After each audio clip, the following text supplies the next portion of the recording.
Belum direkam Pak Nixon. Hah? Bentar, saya nanya dulu. Sudah siap apa belumnya? Sudah siap ya? Iya, Pak iya Nixon Pak. sama Bu Gimana Devi? nih? Iya. Oke, Bentar-bentar. kalau sudah siap, saya akan Oh langsung.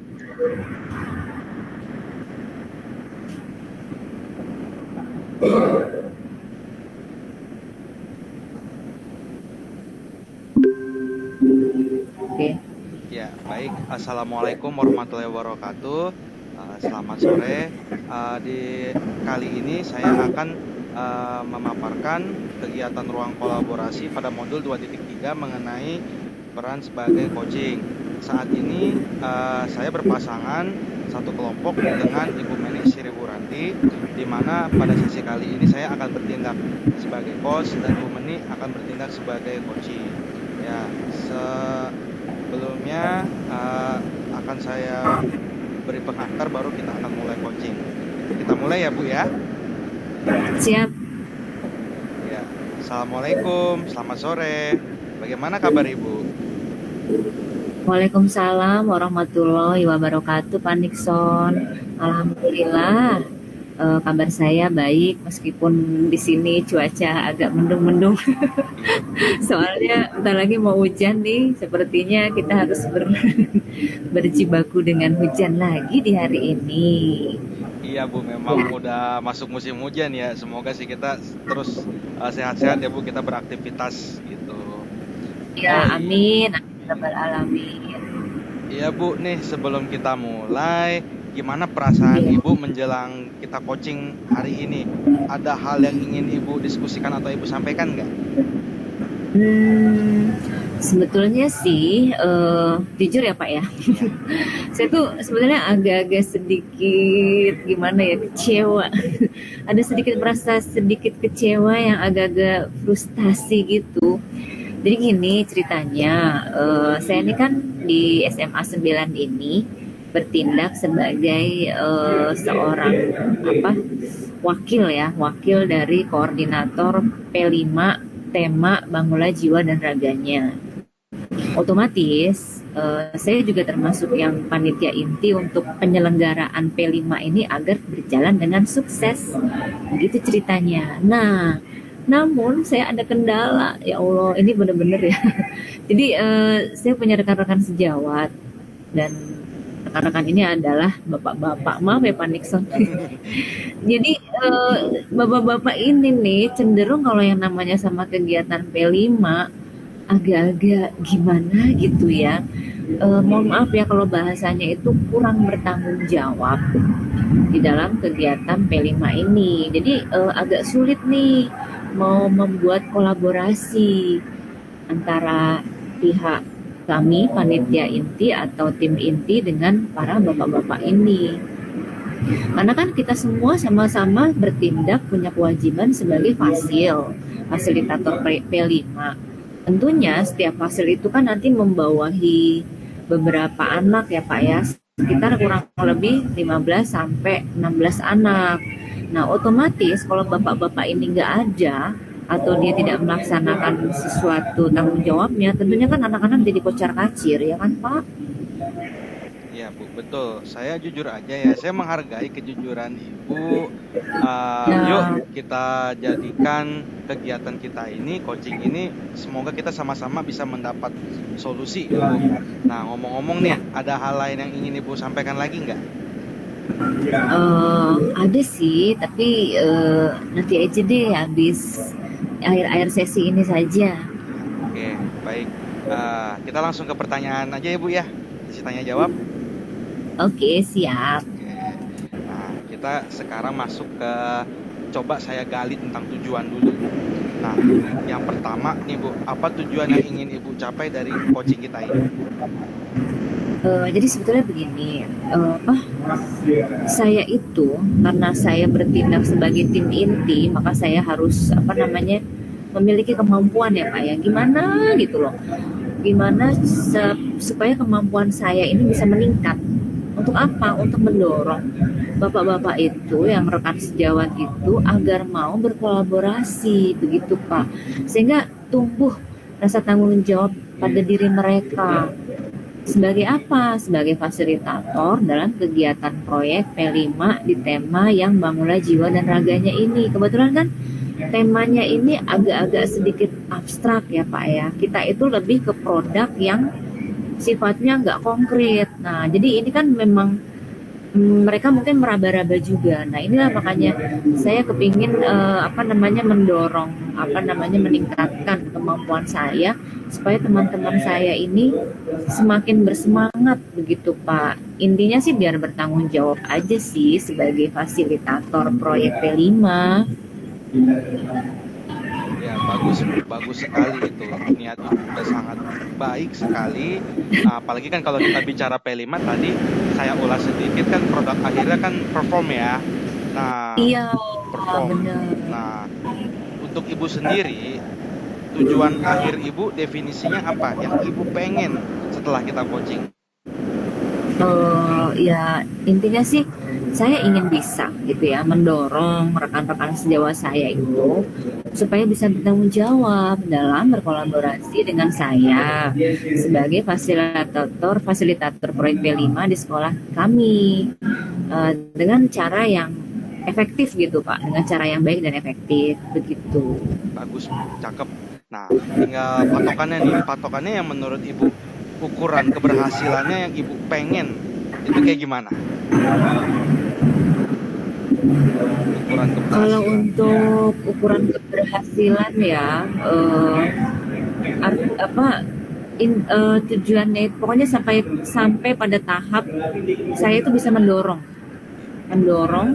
supaya tumbuh motivasi intrinsiknya dari teman-teman sejawat saya itu supaya mau bertanggung jawab gitu loh Pak dalam menjalankan tugas mereka sebagai fasilitator proyek P5.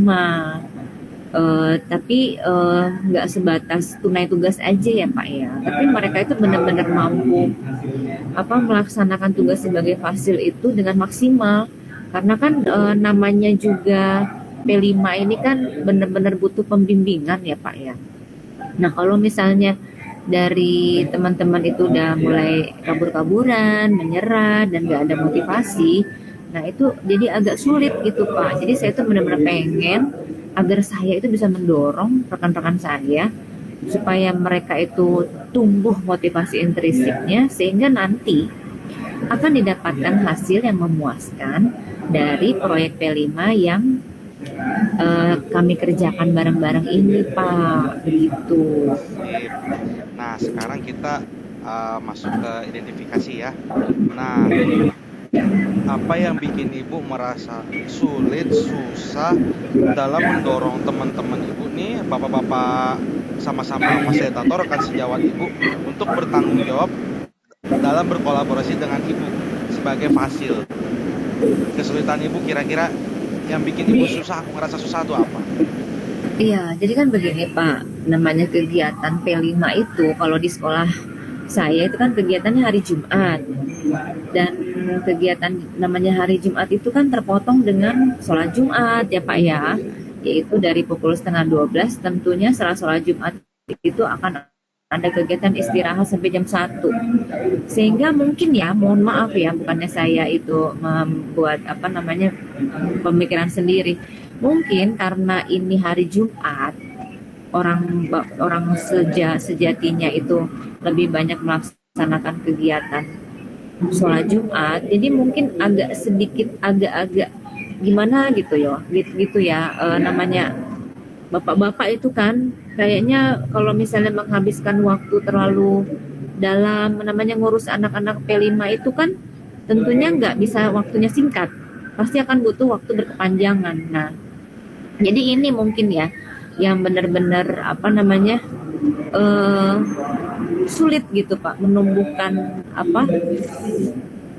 keinginan dari para fasil-fasil ini, sehingga saya udah nggak teriak sih, saya udah manggil-manggil, saya udah mengajak, saya udah WA di grup juga, WA Japri juga, tapi mereka itu seperti kayak abaikan saja gitu loh. Jadi seolah-olah saya tuh merasanya kayak tidak dihargai gitu loh. Sedangkan ini kan sebetulnya kan tugas kita sama-sama sebagai pendidik. otomatis harusnya sih saling mendukung ya Pak ya. Ya kan ya kan Pak? Betul sekali, Bu. Nah, Heeh. bisa lebih cerita lebih lanjut, Bu, gimana Ibu perasaan Ibu yang diabaikan, nggak dihargai, padahal Ibu udah punya niat ini, kok bisa sampai ada perasaan ini, Bu? Ceritain lebih lanjut, Bu, bagaimana, boleh? Iya, oke saya jujur ya Pak ya, memang waktu itu memang pernah ada kejadian sampai saya tuh tercetuskan kata-kata begini. Eh, iya sih, memang kegiatan P5 ini memang nggak ada uangnya, paham saya. Nah, itu akhirnya membuat teman saya tuh jadi tersinggung, begitu Pak. Jadi akhirnya ya jadi ada satu apa ya, jadi kayak ada satu hal yang membuat mereka juga tambah kesel gitu loh. Ya saya jujur juga agak nggak nyaman juga dengan apa keterabaian ini, sehingga karena ada rasa yang tidak nyaman ini pun akhirnya saya juga mencoba untuk mengklirkan suasana ya Pak ya. Ya maaf kalau misalnya saya sampai terbawa emosi, sampai terbawa ucapan yang terlalu jauh, karena memang yang saya rasakan memang kegiatan P5 ini kurang didukung gitu loh Pak. Jadi sayanya juga agak sedikit ya mohon maaf ya, jadi kesel, kebawa emosi juga pada saat kejadian kemarin. Akhirnya ya kita jadi agak-agak dingin gitu Pak. Tapi ya memang sih sudah saya apa sudah saya coba untuk berkomunikasi lebih lanjut lagi sih, dan mereka mudah-mudahan sih sudah apa ya cukup memahami lah keadaan saya, karena kan di sini memang saya tim inti, saya tuh kepingin mereka semuanya itu terlibat gitu loh, terlibat secara full, secara penuh, secara tanggung jawab begitu Pak. Iya, Bu. Gitu jadi Nah, ya, kita sama-sama nanti cari solusi untuk mengatasi apa yang jadi kendala Ibu ini. Ada yang lain nggak, Bu, yang pengen Ibu tambahkan? iya, jadi dari kejadian itu sih mohon maaf ya, jadi membuat saya itu tidak nyaman karena merasa tidak diberikan begitu Pak. Padahal kan ini kan tugas bareng-bareng, tugas fasilitator P5 ini kan tugas tanggung jawab kita bersama. Gimana caranya biar anak-anak itu tumbuh profil pelajar Pancasila. Karena kalau misalnya ya mereka lihat aja guru-gurunya aja nggak terlalu fokus dengan, maksud saya fasil-fasilnya aja nggak mencerminkan sebagai seorang yang memiliki profil-profil sebagai nilai-nilai dimensi Pancasila, bagaimana apa yang mereka mau contoh begitu Pak, ya kan? Tepat sekali, Bu. Nah, sekarang kita masuk dalam rencana aksi Ibu. Apa rencana Ibu yang Ibu tadi pengen mencapai tujuan kolaborasi? Nah, rencana Ibu mau ngapain?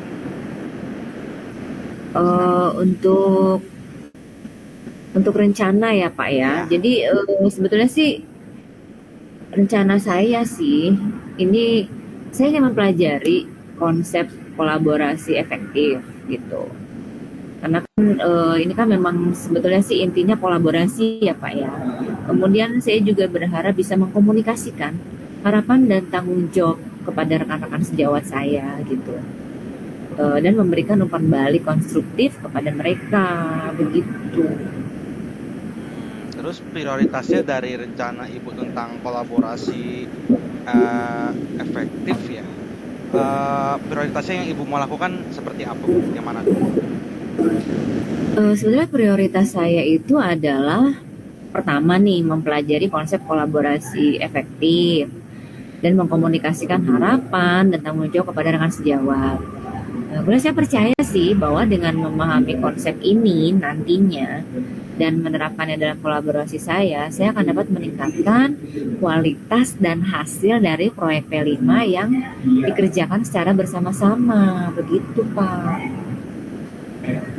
Nah, setelah Ibu udah dapat gambaran, strateginya apa, Bu? Yang ingin Ibu gunakan, yang pengen Ibu pakai untuk mencapai tujuan dari kolaborasi efektif itu? Iya, jadi kan bicara tentang kolaborasi efektif ya, otomatis saya harus cari referensi dulu nih.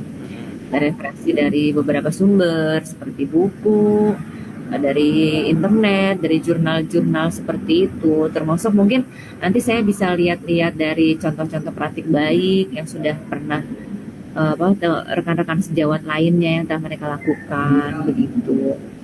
Kemudian Saya juga akan mencoba mengidentifikasi ya apa kekuatan saya, apa kelemahan saya, berikut juga kekuatan dan kelemahan dari rekan-rekan sejawat saya, serta menetapkan peran dan tanggung jawab masing-masing. Nah, setelah itu saya akan mengkomunikasikan harapan dan tanggung jawab pada rekan sejawat dengan cara yang mungkinlah cara yang bahasa yang jelas ya Pak ya, bahasa yang jelas, sopan, dan intinya sih kalau udah rasa saling menghormati sih pastinya segala sesuatu itu dapat terlaksana dengan baik. Nah, kemudian saya juga berencana nih untuk memberikan umpan balik konstruktif kepada rekan sejawat saya dengan cara-cara yang positif, objektif, dan ya saling mendukung begitu Pak.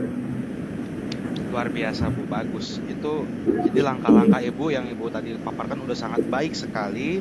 Karena kan rencana aksi yang udah terstruktur, fokus pada kebutuhan Ibu, dan harapan Ibu tentang kolaborasi itu sangat membantu Ibu dalam mengatasi tantangan kerjasama. Jadi lebih efektif ya Bu intinya ya. Oke baik, Iya. sekarang kita masuk ke tanggung jawab. Komitmen Ibu terhadap rencana kolaborasi ini Ibu kira-kira bagaimana? Jadi gini, saya berkomitmen nih untuk mempelajari dulu nih konsep kolaborasi efektif itu seperti apa. Kemudian saya juga akan mempelajari tentang bagaimana berkomunikasi agar saya bisa mengkomunikasikan apa harapan, tanggung jawab pada rekan sejawat. Kemudian saya juga akan memberikan umpan balik konstruktif kepada rekan-rekan sejawat saya. Oke, bagus Bu. Nah, tentunya kan Ibu membutuhkan support ya, dukungan. Siapa dan apa yang bisa membantu Ibu, mensupport Ibu dalam kita tetap maintain, kita jaga komitmen Ibu ini. Mungkin saya akan meminta bantuan fasilitator proyek P5 lainnya. Jadi kan fasil kan nggak cuma bapak-bapak, ada juga fasil ibu-ibu. Tentunya yang ibu-ibu ini yang pastinya mereka lebih perhatian, lebih concern ya Pak ya, lebih mendampingi anak-anak ini. Saya akan minta bantuan mereka juga. Karena kan di dalam tiap proyek itu jadi dibangunlah jiwa dan raganya itu kan ada beberapa proyek, ada 7 proyek. Dalam satu proyek itu ada 4 kelompok. Nah, jadi nih ibu-ibu yang ada di dalam 4 kelompok ini, ada salah satu di 4 kelompok ini bisa saling mengcover begitu, Pak. Itu. Kemudian saya juga mungkin nanti akan minta bantuan dari kepala sekolah, bagaimana bisa memberikan saran, bimbingan gitu, agar terjadi kolaborasi yang efektif. Saya percaya sih dengan dukungan mereka akan menjadi sumber motivasi dan peningkatan kualitas. Mantap Bu, luar biasa. Akhirnya Ibu sudah dapat gambaran ya apa yang ingin Ibu action kan. Nah, Iya. tinggal gimana tindak lanjut setelah kita ngobrol coaching nih. Oke. Jadi mudah-mudahan setelah coaching ini saya akan terus mempelajari lagi gimana konsep kolaborasi efektif, kemudian bagaimana berkomunikasi tentang harapan dan tanggung jawab kepada rekan sejawat. Jadi kegiatan ini tuh tidak hanya menjadi fokus sementara sih, tapi juga jadi proses belajar bagi saya ya Pak ya sepanjang hayat untuk mengembangkan diri saya dalam melakukan kolaborasi yang efektif. Setuju Bu, luar biasa. Terima kasih ya Bu ya, akhirnya Ibu sudah dapat gambaran bagaimana Ibu menangani permasalahan Ibu dengan coaching dengan bareng saya. Semoga ya apa yang kita bicarakan itu menjadi lebih baik ke depannya dan tindak lanjutnya. Ya Bu, Baik. gantian ya. Iya. Oke. Baiklah kalau begitu terima kasih Pak Nixon. Baik, untuk sesi kedua ini saya akan membuka dahulu dengan membaca basmalah bersama-sama. Bismillahirrahmanirrahim. Saya Neni Sri Wuranti, CGP Angkatan 9 dari SMA Negeri 9 akan bekerjasama dengan Bapak Nixon Halim dari SMP Islam Darul Ulum di Pondok Aren ya Pak ya. Kami akan melakukan praktek coaching. Jadi di sini adalah merupakan salah satu modul yang harus kami laksanakan, yaitu modul 2.3 tentang praktek coaching, yaitu dalam untuk meningkatkan mutu atau meningkatkan kualitas pendidikan yang berpusat pada murid. Baik, di sini kami akan melakukan dialog coaching, yaitu saya sendiri akan bertindak sebagai coach dan rekan saya Pak Nexon Halim akan bertindak sebagai coachee. Begitu. Baik, kita langsung mulai saja ya pemirsa. Iya, oke, kita mulai saja. Assalamualaikum, selamat sore. Bagaimana kabarnya Pak Nixon hari ini? Waalaikumsalam Bu Meni, alhamdulillah baik-baik. Ibu gimana? Alhamdulillah ya. Ya, tetap jaga kesehatan ya Pak ya, karena di luar sana cuaca makin mulai harus kita menjaga stamina kita. Karena di kanan kiri sudah banyak yang flu ya Pak ya. Saya mulai flu juga ini Bu. Oh ya Allah. Oke, stay healthy ya Pak ya. Siap. Oke. Nah, sebelum kita mulai kegiatan coaching ini, bagaimana sih perasaan Bapak menjelang sesi coaching kali ini? Ada nggak hal-hal khusus yang ingin didiskusikan atau menjadi fokus perhatian? Sejujurnya ya Bu ya, saya kan selain memang mulai ada gejala pilek itu kemarin ada supervisi ya Bu ya. Jadi hasil supervisinya ya jadi bikin saya kepikiran ya, jadi agak tegang dikit sih. Ya dibilang stres mah belum, karena kan ada beberapa tantangan yang sepertinya perlu membuat saya mencari solusi yang lebih efektif. Gitu ya. Oke, itu berarti sesuatu yang harus dilewati ya Pak ya. Bapak sampai sempat mengalami rasa tegang ya Pak ya. Aduh, karena dituntut ya Pak ya untuk melaksanakan kegiatan pembelajaran yang lebih efektif ya Pak ya. Oke, kita jadikan ini sebagai sesi untuk mendapatkan solusi ya Pak ya. Kira-kira apakah ada hal khusus yang ingin kita bahas lebih mendalam hari ini, Pak? Ada sih Bu, cuman kayaknya enaknya di akhir sesi aja kali ya. Oke. Oke, kita langsung ke sesi tanya jawab saja ya, Pak ya. Siap Bu, ya. Oke. Nah, kira-kira apa tujuan yang ingin Bapak capai dari sesi coaching ini? Ya, berkaitan dengan hasil supervisi tadi Bu. Ya, bagaimana kan saya tadi disorot karena saya kan saat mengajar itu pendekatannya sama, cara penyampaiannya sama, semuanya serba saya pukul rata Bu. Jadi singkatnya saya ingin meningkatkan kemampuan saya, bagaimana saya bisa menyajikan materi, bisa mengajar dengan pembelajaran yang menarik ya, dengan siswa saya yang macam-macam, yang beragam Bu, gitu. Berarti definisi tujuan akhir yang Bapak inginkan seperti apa?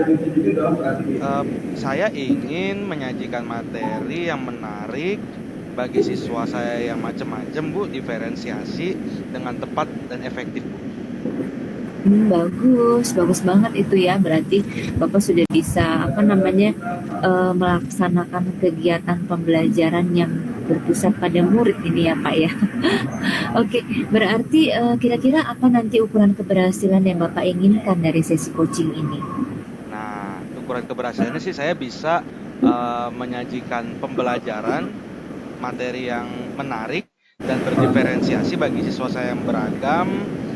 Tentunya saya juga berharap ya, selain dari saya sendiri, saya ingin bisa dibilang ya berharap ada feedback positif dari kepala sekolah, pimpinan ya, dan rekan sejawat saya Bu. Oke. Sekarang mari kita masuk ke tahap identifikasi ya Pak ya. Nah, kira-kira apa yang membuat Bapak merasa kesulitan banget dalam menyajikan materi pembelajaran yang menarik bagi siswa yang macam-macam tadi Pak, atau yang beragam? Nah, susahnya saya Bu, saat mencoba menyajikan materi yang menarik, padahal siswa saya macam-macam ya, minatnya macam-macam, ternyata profil belajarnya juga macam-macam. Ya kembali lagi, saya sebenarnya belum tahu Bu, gimana sih caranya. Gitu. Coba mungkin bisa diceritakan lebih lanjut Pak, gimana sih perasaan itu muncul? Saya kan orangnya introvert, Bu. Kadang ya mungkin ya kalau dipuji saya juga nggak terlalu melambung, tapi ketika saya disorot ya saya jadi overthinking, Bu, kepikiran banget. Nah, ini kan rasa tidak percaya diri saya, Bu, sebetulnya.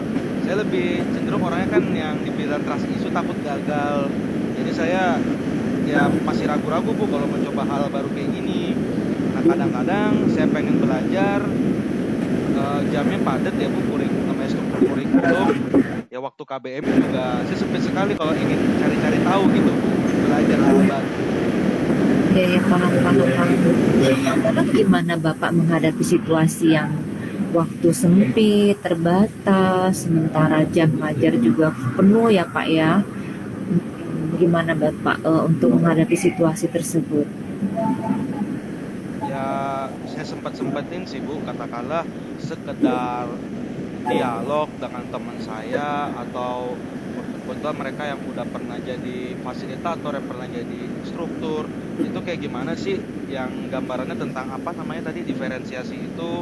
Terus saya coba apa namanya baru sekedar ini, Bu, observasi, ngelihat ternyata bisa mereka itu mempraktekkan hal tersebut.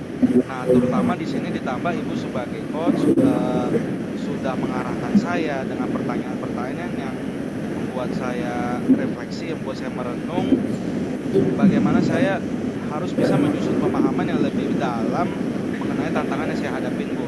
Saya jujur aja di sini merasa didengar dan didukung. Iya, iya. Kita akan sama-sama cari solusinya ya Pak ya untuk mengatasi hambatan ini. Nah, kira-kira apakah ada hal lain yang ingin Bapak tambahkan? Ya, kembali lagi, Bu, saya tuh tadinya saya trust issue, saya pengen lebih yakin bagaimana cara saya berhasil menyajikan materi yang berdiferensiasi, yang menarik bagi siswa saya yang macam-macam. Saya yakin dengan bimbingan atau kita sharing dengan ibu ini saya bisa. Itu aja, Bu. Oke, oke, baik, baik, baik. Nah, sekarang kita rancang aksi ya Pak ya. Kira-kira apa rencana Bapak dalam mencapai tujuan pembelajaran yang diinginkan? Nah, saya coba cari referensi, saya pelajarin kayak gimana sih pengertian pembelajaran berdiferensiasi itu baik dari proses produk atau kontennya, terutama kontennya, Bu, karena materi yang saya disorot kemarin sudah diisi. Terus bagaimana saya bisa melakukan evaluasi asesmen terhadap anak-anak dengan berbagai metode. Dengan berbagai apa? Diferensiasi konten, diferensiasi apa lagi Pak? Proses dan produk. Proses, iya, diferensiasi produk ya Pak ya. Oke, itu udah bagus banget Pak. Nah, kira-kira ada nggak prioritas yang Bapak miliki dalam rencana aksi ini? Prioritasnya yang pertama, saya coba pelajarin praktek baik pembelajaran diferensiasi konten dan menyesuaikan materi pembelajaran dengan kebutuhan dan minat siswa saya, mau itu yang dia biasa kinestetik, yang dia biasa audiovisual, biasa visual, ya saya coba akan sesuaikan. Saya percaya, kalau saya bisa memahami konsep ini, saya bisa memberikan pelajaran yang lebih menarik, lebih baik dari sebelumnya. Nah, itu kan berarti sudah dapat ya Pak ya. Sudah dapat ada anak-anak yang punya gaya belajar yang macam-macam itu ya Pak. Ada yang visual, ada yang apa tadi Pak? Ada yang estetik, kemudian yang ada teori. Berarti kan dari beraneka ragam profil anak-anak tersebut dan juga mungkin dari apa namanya hal-hal yang lainnya, ada kesiapan juga ya Pak ya, ada readiness ya Pak ya. Nah, itu berarti kira-kira strategi. Nah, strategi yang bisa Bapak gunakan untuk mencapai tujuan pembelajaran itu apa? Nah, saya coba selain tadi saya nyari referensi, saya coba gali-gali lagi praktik baik orang, baik itu dari YouTube, dari PMM, sama saya mungkin mengadopsi dan mengadaptasi RPP berdiferensiasi milik orang, Bu, yang coba saya sesuaikan. Nah, terutama yang saya harus lakukan, saya perlu ternyata untuk mengadakan asesmen awal Bu terhadap kemampuan siswa saya, termasuk bakat, minat, sama readiness-nya. Kemudian saya dari situ saya dapat data, saya bisa sesuaikan kontennya sesuai dengan profil mereka Bu. Jadi Cakep. Jadi gimana kok? nah, jadi lanjut tuh setelah itu mulai dari prosesnya sampai ke produknya bahkan asesmennya saya bisa dapat gambaran kalau saya udah dapat data itu profil belajar siswa. Iya, Iya, mau iya nanti betul. bentuknya bisa tes, bisa portofolio, bisa project, jadi seperti itu Bu. Keren Pak, cakep banget itu Pak udah.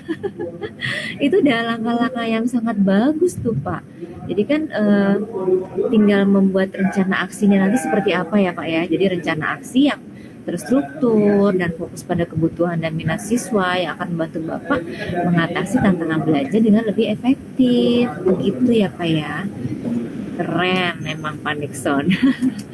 Oke, sekarang gimana nih? Kita langsung masuk ke tanggung jawab aja ya Pak ya. Nah, kira-kira komitmen Bapak terhadap rencana aksi yang sudah dibuat apa Pak? Nah, pertama-tama yang saya lakukan komitmen saya itu tadi saya harus mempelajari dulu konsep diferensiasi konten termasuk proses dan produk yang mau sampai tuntas.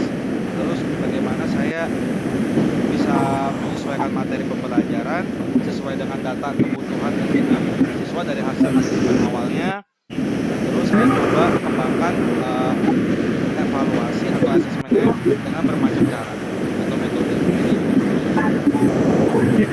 Nah, berarti untuk melaksanakan itu, kira-kira siapa dan apa yang dapat membantu Bapak dalam menjaga komitmen ini? Nah iya Bu, karena kan saya juga kembali lagi orangnya suka insecurean, suka kadang saya overthinking sendiri, saya perlu ada yang bisa motivasi, yang bisa dorong saya seperti guru senior, terutama yang saya mungkin bisa andalkan Bu, dan tentunya kepala sekolah. Bagaimana saya bisa dapat saran, saya dapat masukan, bimbingan untuk menerapkan pembelajaran berdiferensiasi. Saya yakin Bu, dukungan mereka akan menjadi inspirasi buat saya Bu dalam meningkatkan kualitas mengajar saya. Nah, terus bagaimana dengan tindak lanjut dari kegiatan coaching ini ya kira-kira? Tindak lanjutnya, saya terus belajar dan belajar tentang konsep pembelajaran berdiferensiasi, bagaimana cara menyesuaikan konten, materi dengan kebutuhan dan minat siswa, terus juga ya tentunya ya Bu sampai ke evaluasi. Dan saya harap kegiatan kita coaching ini bukan cuma untuk saat ini aja manfaatnya, tapi juga ya ini bagian dari proses belajar saya, seumur hidup saya untuk mengembangkan diri dalam profesi saya Bu, dalam mengajar yang sebaik-baiknya. Oke, keren banget Pak Nixon. Ya, oke. Demikianlah kegiatan coaching dari sesi saya sebagai coach dan Pak Nixon sebagai coach. Baik, itu saja yang kami tampilkan. Kami kembalikan lagi kepada Bapak Muhammad Munajat. Persilahkan.